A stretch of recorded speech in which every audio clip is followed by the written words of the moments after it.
La chasse aux chauffeurs Uber ne fait pas relâche en ce lundi de Pâques. Le bureau du taxi a fait remorquer plusieurs véhicules à la sortie du bal en blanc au Palais des Congrès. Uber opère plus que jamais à Montréal. Présentement, tout ce qu'ils peuvent faire, c'est saisir des véhicules. Rien n'indique que le projet de loi promis d'ici la fin du mois de mars par le ministre des Transports, Jacques Daou, sera déposé. Alors, on est extrêmement déçus et naturellement, il y a des risques de problèmes au niveau de la paix sociale pour l'ensemble de l'industrie du taxi. Le regroupement des travailleurs autonomes Métallo, qui représente 4000 membres de l'industrie du taxi au Québec, veut accélérer les choses.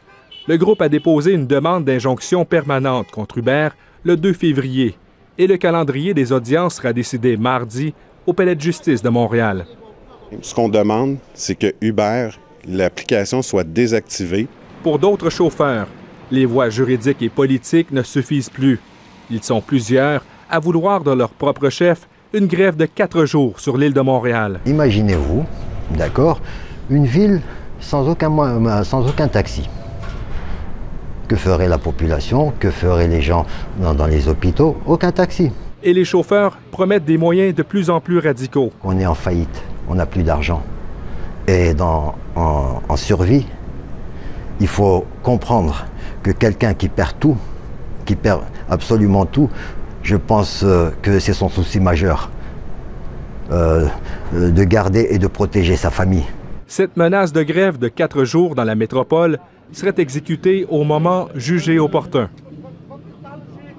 Et Pascal, la voix de l'industrie, la coalition Taxi donne jusqu'à la mi-avril au gouvernement pour agir.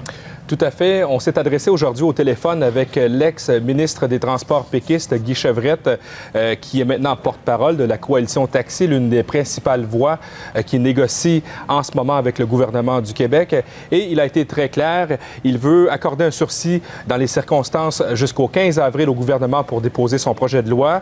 Par la suite, si le gouvernement est toujours inactif dans le dossier d'Uber, on pourrait à ce moment-là adopter des mesures, des moyens de pression. Il a aussi été très clair à cette idée de faire une grève de 4 jours sur l'île de Montréal.